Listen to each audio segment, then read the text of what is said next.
Assalamualaikum warahmatullahi wabarakatuh. Halo teman-teman, di sini saya Ilham akan mempresentasikan sebuah tugas dari dosen pengampu saya, yaitu Bapak Denny Supriyadi, STMkom MCE, untuk memenuhi tugas mata kuliah struktur data.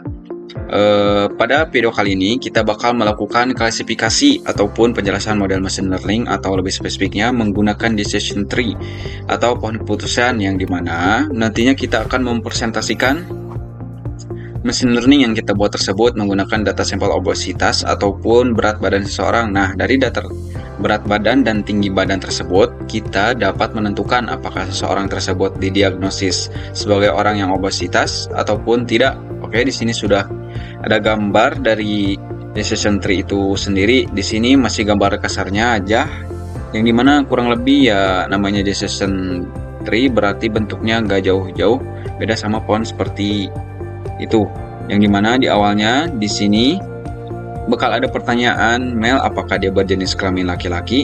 Jika iya atau true, dia bakal masuk ke pertanyaan berikutnya hingga dia mendapatkan akurasi akhir dari tujuan pertanyaan tersebut. Nah, di sini kita akan menggunakan penerapan decision tree untuk data obesitas. Nah, dari beberapa tinggi badan dan berat badan seseorang akan dapat ditentukan apakah seseorang tersebut mengalami obesitas ataupun tidak. Tetapi sebelum kita lanjut ke penjelasannya yang berikut, ada baiknya kita bahas terlebih dahulu mengenai pengertian dari model decision tree. Decision tree itu sendiri merupakan model yang prediktif dengan menggunakan struktur pohon untuk mengambil keputusan berdasarkan fitur-fitur data ataupun atribut yang ada di dalam data tersebut.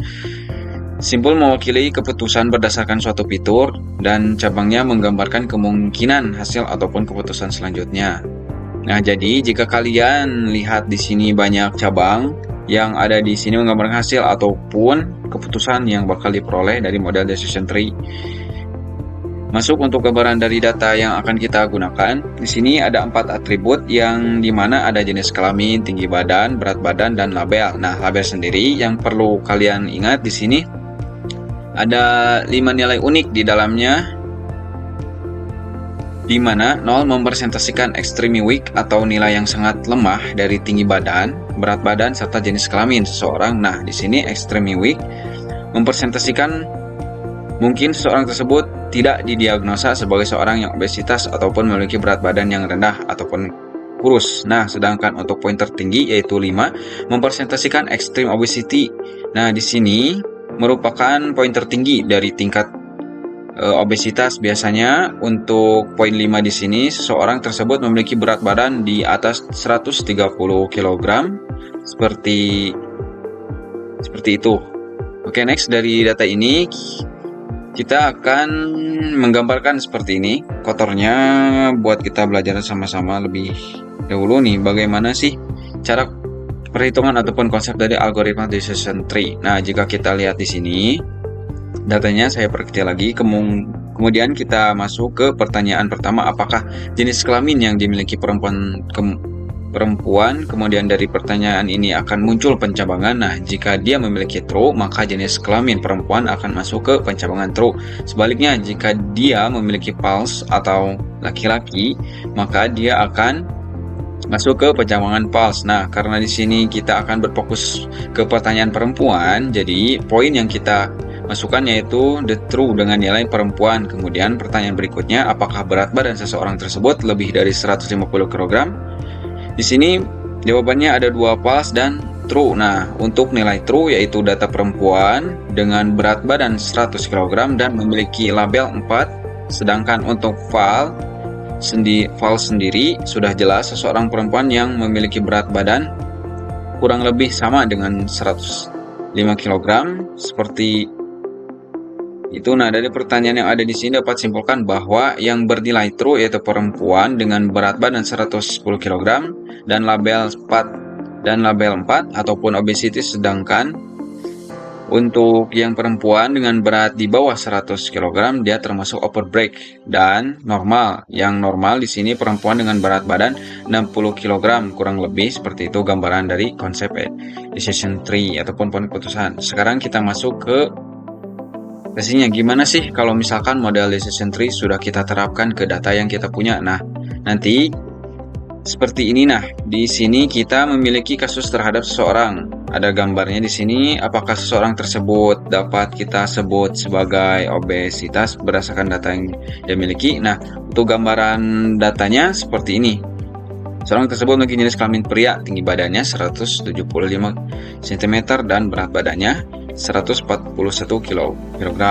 Nah, kalian bisa membayangkan nih, seseorang dengan berat badan 141 kg, kemudian dari data yang kita miliki sudah kita train menggunakan model decision tree. Nah, pada akhirnya menggunakan decision tree yang sudah kita latih, kita akan memperoleh hasil dari data yang dimiliki seseorang tersebut, dan kita bisa menyimpulkan bahwa seseorang tersebut mengalami obesitas ataupun masuk ke dalam label keempat, ataupun obesitas yang biasa belum termasuk ke dalam ekstremnya obesitas. Sekarang sebelum kita masuk ke proses selanjutnya atau penjelasan selanjutnya, kita bakal membahas mengenai flow atau proses pembangunan model decision tree. Yang pertama ada tahapan data understanding. Di sini kita akan melihat karakteristik dari data yang kita punya seperti biasa.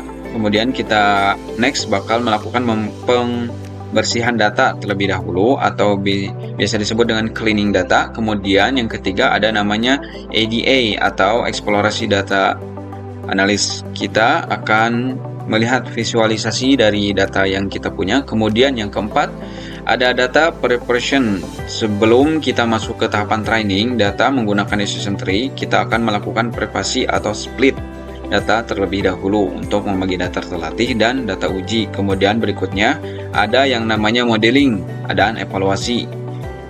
Di sini kita sudah melakukan penerapan modelation tree.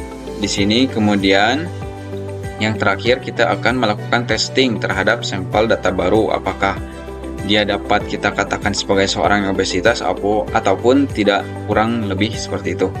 Oke, mungkin sampai di sini yang dapat saya jelaskan. Untuk penjelasan selanjutnya akan dilanjut oleh teman saya. Perkenalkan, saya Sihad. Saya akan melanjutkan pembahasan yang telah teman saya tadi bahas. Nah, di sini saya akan melanjutkan mengenai tentang import library, di mana dalam import library ini terdapat NumPy, Pandas, Matplotlib, Seaborn, Plotly, dan masih banyak yang lainnya. Nah, kita mengimpor library terlebih dahulu untuk kita bisa melakukan perhitungan seperti Pandas, Matplotlib, dan kita menggunakan model decision tree atau pohon keputusan. Nah, terus di sini kita masukkan df read sebagai variabel data memasukkan data yang sudah kita miliki atau kita akan prediksi. Lalu kita ketik di sini df kembali untuk memanggil. Untuk label di atas kita gunakan mengetahui keterangan apa yang dimiliki oleh variabel nomor. Nah, kode selanjutnya ini di sini kode selanjutnya kita menggunakan df info. Ini untuk mengetahui tipe data dari data yang kita miliki.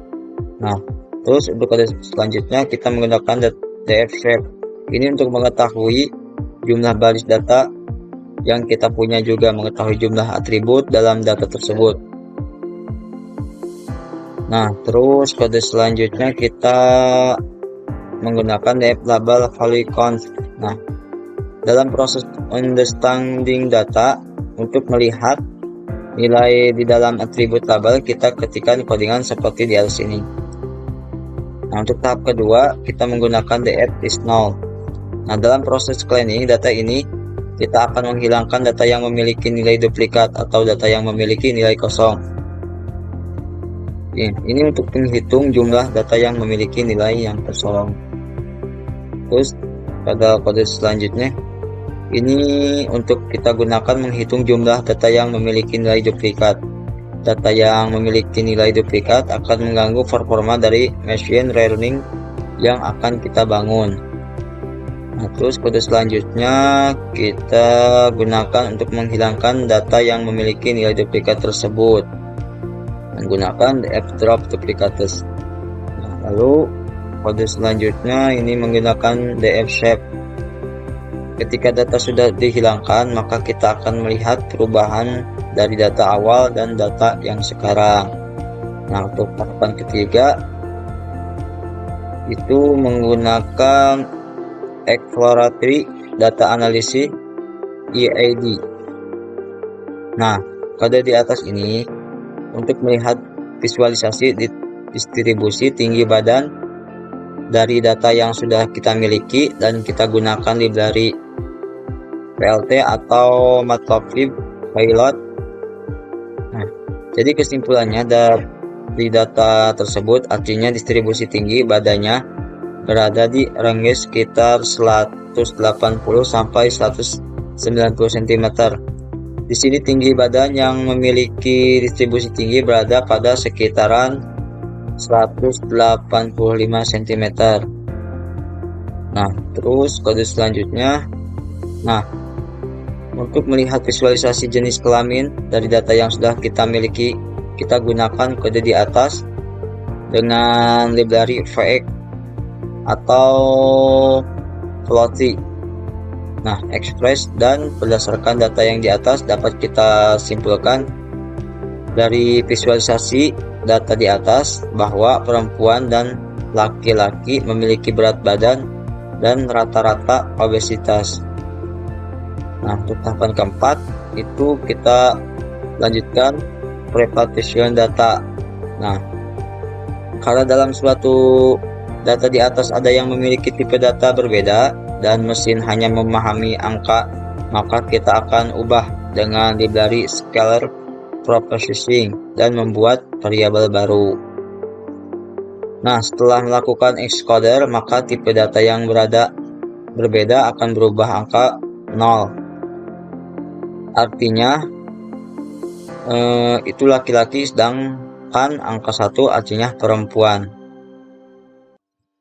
Nah, untuk kode selanjutnya kita akan membuat variabel X yang berguna untuk menampung atribut jenis kelamin, tinggi badan, dan berat badan, dan variabel Y untuk menampung atribut label saja. Untuk X hasilnya berisi 489 baris data dan 3 atribut, sedangkan Y hasilnya berisi 489 baris data saja. Nah, untuk kode selanjutnya kita menggunakan scalar standardization. Kode di atas untuk melakukan standarisasi. Nah, cara untuk membuat semua data dalam dataset punya skala yang sama.